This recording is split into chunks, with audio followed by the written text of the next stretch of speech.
Hello friends and welcome to लर्नी जी। दोस्तों, आज के इस वीडियो में हम चर्चा करने वाले हैं अंतरिक्ष कार्यक्रमों की। और अंतरिक्ष कार्यक्रमों में हम भारत एवं विश्व दोनों के अंतरिक्ष कार्यक्रमों के जो महत्वपूर्ण पॉइंट्स हैं उनकी चर्चा करेंगे, उन पर नजर डालेंगे और अंतरिक्ष कार्यक्रमों के जितने भी इंपॉर्टेंट फैक्ट्स हैं जो एग्जाम्स में आ चुके हैं उन सबको यहाँ पर कलेक्ट किया गया है। इस वीडियो में सारे फैक्ट्स कलेक्ट हैं जो कि एग्जाम्स में पिछले एग्जाम्स में पूछे जा चुके हैं। तो आइए शुरू करते हैं और बात करते हैं भारत में अंतरिक्ष कार्यक्रमों की।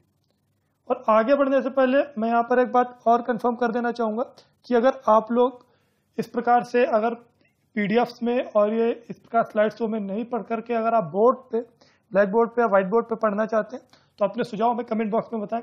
तो हम आपके लिए जो वीडियोज हैं वो ब्लैक बोर्ड पर लाइव करके आपको वहां पर बनाकर प्रोवाइड करेंगे, क्योंकि इसके पहले कई सारे मैसेजेस और कई सारे जो कमेंट्स आए हुए थे आप लोगों के, जिसमें आप लोगों ने ये चर्चा की थी कि जो वीडियोस हैं वो डायरेक्ट पढ़ाए जाएं, जो टॉपिक्स हैं उनको डायरेक्ट से समझाया जाए।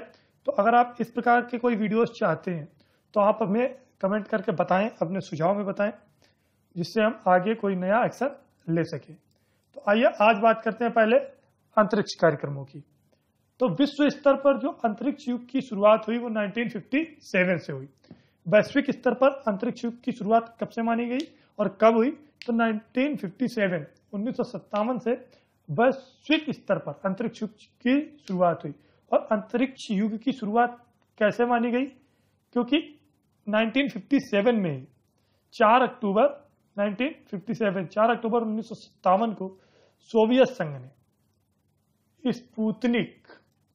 स्पुतनिक नामक एक कृत्रिम उपग्रह अंतरिक्ष में भेजा था। तो प्रथम जो उपग्रह भेजा गया था वह सोवियत संघ के द्वारा भेजा गया था। और कब भेजा गया था? 4 अक्टूबर 1957 को। तो इसी दिन को, मतलब 4 अक्टूबर 1957 को ही सोवियत संघ ने जब ये अपना प्रथम अंतरिक्ष में कृत्रिम उपग्रह भेजा, उसी दिन से अंतरिक्ष का युग शुरू हो गया। इसके बाद पीढ़ी दर पीढ़ी चेंज होता रहा और कई देशों ने अंतरिक्ष में अपनी सफलताएं हासिल की, तो उन सबकी चर्चा करेंगे। लेकिन पहले बात करते हैं जो स्पुतनिक उपग्रह था। यह उपग्रह 57 मिनट में पृथ्वी का एक चक्कर लगाता था। जो ये कृत्रिम उपग्रह था यह 57 मिनट लेता था पृथ्वी के एक चक्कर लगाने में। भारत में अगर अंतरिक्ष कार्यक्रमों की बात करते हैं तो भारत में अंतरिक्ष कार्यक्रम की शुरुआत 1962 ईस्वी में हुई। 1962 में भारत में अंतरिक्ष कार्यक्रमों की शुरुआत हुई। मनुष्य का अंतरिक्ष में प्रवेश कब हुआ? पहली बार 12 अप्रैल 1961 को हुआ। और पहली बार जो अंतरिक्ष में गए वो यूरी गागरिन थे। यूरी गागरिन जो थे वह प्रथम व्यक्ति थे जो अंतरिक्ष में गए। और कब गए? 12 अप्रैल 1961 को। तो अंतरिक्ष में जाने वाले प्रथम व्यक्ति कौन थे? यूरी गागरिन थे। और कब गए? 12 अप्रैल 1961 को। भारत में अंतरिक्ष विभाग की स्थापना कब हुई? तो भारत में जो अंतरिक्ष विभाग की स्थापना की गई 1972 में की गई। जैसा कि आजकल की अगर बात करते हैं तो भारत अंतरिक्ष के क्षेत्र में एक बहुत ही अहम रोल रखता है। भारत के जो उपग्रह हैं या फिर भारत की जो सैटेलाइट्स हैं वो अंतरिक्ष में अपना लोहा मनवा चुकी हैं। तो उन सबकी चर्चा आइए आगे बढ़ के करते हैं। तो पहले बात करते हैं कि अंतरिक्ष विभाग स्थापित कब हुआ? 1972 में। भारतीय अंतरिक्ष कार्यक्रम के जनक जो है वो डॉक्टर विक्रम साराभाई को कहा जाता है। डॉक्टर विक्रम साराभाई भारतीय अंतरिक्ष कार्यक्रम के जनक के रूप में जाने जाते हैं। तो किसको भारतीय अंतरिक्ष कार्यक्रम का जनक कहा जाता है? डॉक्टर विक्रम साराभाई को। भारत ने जो पहला शिक्षा को समर्पित उपग्रह भेजा था वह कब भेजा था? तो सितंबर 2004 को भूस्थैतिक उपग्रह प्रक्षेपण यान मतलब GSLV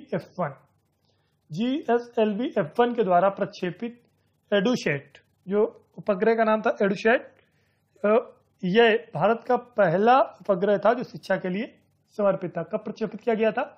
सितंबर 2004 में। और यह GSLV F1 के द्वारा प्रक्षेपित किया गया था। भारतीय मिसाइल कार्यक्रम के जनक डॉक्टर APJ अब्दुल कलाम को कहा जाता है। भारतीय अंतरिक्ष कार्यक्रम के जनक किसको कहा जाता है? विक्रम साराभाई को। और डॉक्टर APJ अब्दुल कलाम को भारतीय मिसाइल कार्यक्रम के जनक कहा जाता है। तो इसी कारण डॉक्टर APJ अब्दुल कलाम को मिसाइल मैन के नाम से भी जानते हैं।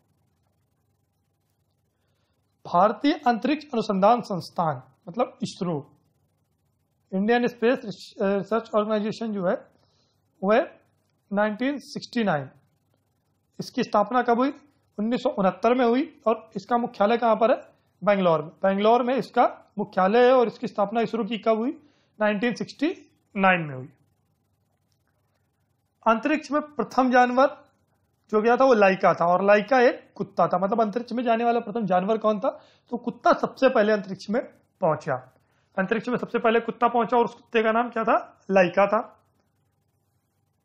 अंतरिक्ष में पहुंचने वाला प्रथम व्यक्ति जो थे, ये अभी जैसे कि चर्चा की यूरी गागरिन की, ये सोवियत संघ के निवासी थे और 1961 में अंतरिक्ष में गए थे। तो यूरी गागरिन जो थे वह कहां से बिलोंग करते थे? वह सोवियत संघ से बिलोंग करते थे, वह सोवियत संघ के निवासी थे और ये वर्ष 1969 में अंतरिक्ष में गए थे। अंतरिक्ष में जाने वाली प्रथम महिला वेलेंटीना तेरेस्कोवा थी और ये भी सोवियत संघ की थी। इनका जो संबंध था वो भी सोवियत संघ से था। तो यहां पर एक चीज बहुत ही आसानी से याद कर सकते हैं। तो अंतरिक्ष में जाने वाला प्रथम व्यक्ति और जाने वाली प्रथम महिला दोनों लोग ही सोवियत संघ से संबंध रखते थे। दोनों लोग ही सोवियत संघ के निवासी थे। जो प्रथम व्यक्ति थे वो मेजर यूरी गागरिन थे और जो प्रथम महिला थी वो वेलेंटीना तेरेस्कोवा थी। तो इस प्रकार अंतरिक्ष में जाने वाले प्रथम पुरुष और महिला सोवियत संघ से संबंध रखते थे। और जो वेलेंटीना तेरेस्कोवा थी वो 1963 में अंतरिक्ष में गई। अब बात करते हैं भारत में। तो भारत में जो प्रथम व्यक्ति अंतरिक्ष में गया, भारत से जो प्रथम व्यक्ति अंतरिक्ष में गया, तो प्रथम भारतीय स्क्वाड्रन लीडर राकेश शर्मा प्रथम भारतीय थे जो अंतरिक्ष में गए और ये 3 अप्रैल 1984 को अंतरिक्ष में गए। राकेश शर्मा अंतरिक्ष में कब गए? 3 अप्रैल 1984 को। और ये प्रथम भारतीय थे जिन्होंने अंतरिक्ष में पहला कदम रखा। चंद्रमा पर मानव भेजने वाला प्रथम देश कौन था? तो चंद्रमा पर जो मानव भेजने वाला प्रथम देश था वो संयुक्त राज्य अमेरिका था। अमेरिका ने सबसे पहले चंद्रमा पर मानव भेजा। अंतरिक्ष में प्रवेश करने वाली प्रथम भारतीय महिला की अगर बात करते हैं तो कल्पना चावला थी जो हरियाणा से बिलोंग करती थी। भारत के हरियाणा प्रदेश से कल्पना चावला बिलोंग करती थी जो कि प्रथम महिला थी जो अंतरिक्ष में गई। और राकेश शर्मा प्रथम पुरुष थे जो अंतरिक्ष में गए। सबसे अधिक समय तक अंतरिक्ष में रहने वाली महिला सुनीता विलियम्स है जो कि भारतीय मूल की महिला है और जो 195 दिनों तक अंतरिक्ष में रही। सुनीता विलियम्स कितने दिनों तक अंतरिक्ष में रही? 195 दिनों तक। और यह सबसे अधिक समय तक अंतरिक्ष में रहने वाली महिला बनी। प्रथम मानव रहित अंतरिक्ष यान कौन सा था? तो लूना 16 जो था वह प्रथम मानव रहित अंतरिक्ष यान था। वह अंतरिक्ष यान जो प्रथम मानव रहित था वह लूना 16 था। और भारत का जो प्रथम चालक रहित यान था वह लक्ष्य था। लूना विश्व के लिए लूना 16 और भारत की जब बात आती है तो भारत का प्रथम चालक रहित जो अंतरिक्ष यान था वह लक्ष्य था। भारत का प्रथम उपग्रह कौन सा था? अगर भारत की बात करते हैं तो प्रथम उपग्रह आर्यभट्ट था।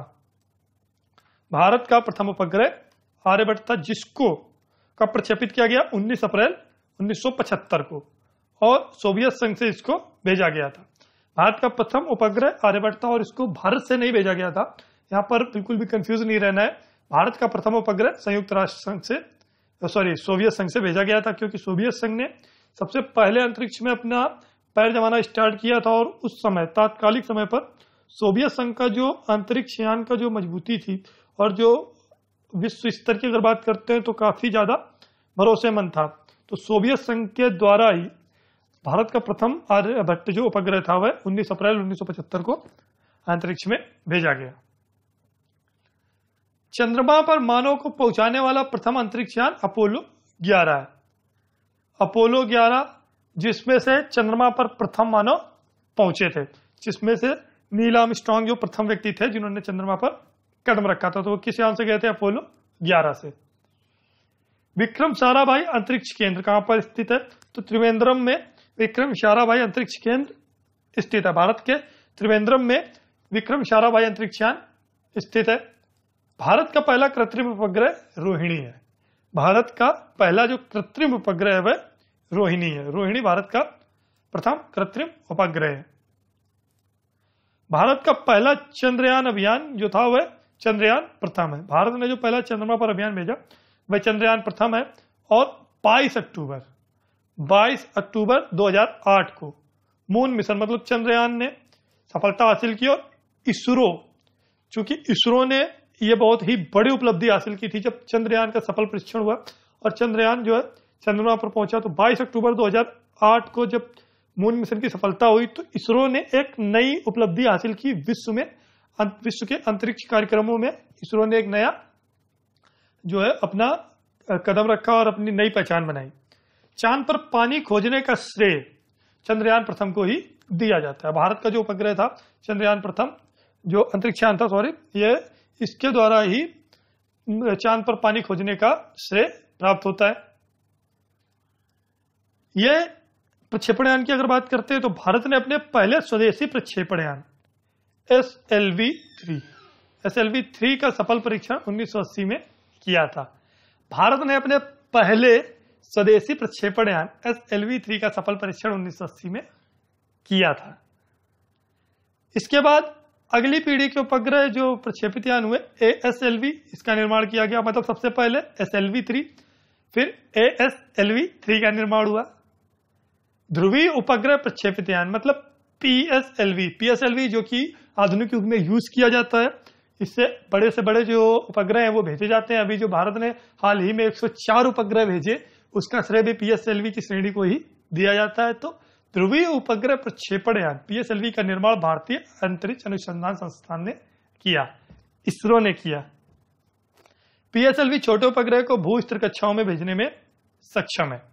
इसकी कैटेगराइजेशन की अगर बात करते हैं तो जो हमारा एक और वीडियो है इसरो का, उसमें हमने विस्तृत रूप से PSLV और GSLV की चर्चा की। अगर आपने मिस किया है तो आप वो वीडियो भी इस वीडियो का डिस्क्रिप्शन में मैं उसकी लिंक डाल दूंगा, वहां से आप देख सकते हैं। भारत का पहला संचार उपग्रह कौन सा था? तो भारत का पहला संचार उपग्रह एप्पल था। भू स्तर उपग्रह प्रक्षेपण यान मतलब GSLV के द्वारा उपग्रहों को पृथ्वी की भू स्तर कक्षा में 36,000 किलोमीटर की ऊंचाई पर स्थापित किया जाता है। मतलब 36,000 किलोमीटर की ऊंचाई पर स्थापित करने के लिए GSLV का उपयोग किया जाता है।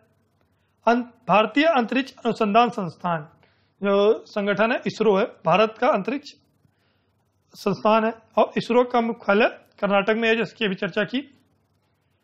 मुख्य कार्य क्या है इसरो का? अगर इस पर चर्चा करते हैं तो इसका मुख्य कार्य भारत के लिए अंतरिक्ष संबंधित जो तकनीकियां उनको उपलब्ध कराना और उन पे निरंतर रूप से कार्य करते रहना, और इसकी स्थापना 1969 में हुई थी। वर्तमान निदेशक AS किरण कुमार हैं इसरो का वर्तमान जो निदेशक है वो AS किरण कुमार है। और अंतरिक्ष में भारत की सबसे बड़ी कामयाबी इसरो के द्वारा एक साथ 104 कृत्रिम उपग्रह का प्रक्षेपण करना था। अभी तक की जो सबसे बड़ी कामयाबी है वह 104 उपग्रहों का प्रक्षेपण करना है। इसरो के PSLV के द्वारा 15 फरवरी 2017 को श्रीहरिकोटा के अंतरिक्ष केंद्र से इसको प्रक्षेपित किया गया था। सो फ्रेंड्स, इस वीडियो में हमने चर्चा की अंतरिक्ष प्रोग्रामों की, और हमारा जो एक अन्य वीडियो उपग्रहों से संबंधित उसकी लिंक भी मैं इस वीडियो के डिस्क्रिप्शन में डाल देता हूं, जिससे आप लोग उस वीडियो को भी देख सकते हैं। अगर आपने मिस किया तो वहां से जानकारी हासिल कर सकते हैं। सो फ्रेंड्स, इस वीडियो को लाइक करें और अधिक से अधिक शेयर करें, जिससे अधिक लोग इसका लाभ उठाएं। रेगुलर अपडेट्स के लिए चैनल को जरूर सब्सक्राइब करें। साथ ही साथ अगर आप ब्लैक बोर्ड पे हमारे वीडियोस चाहते हैं तो हमें कमेंट बॉक्स में अपने सुझाव बताएं। Thanks for watching. Thank you.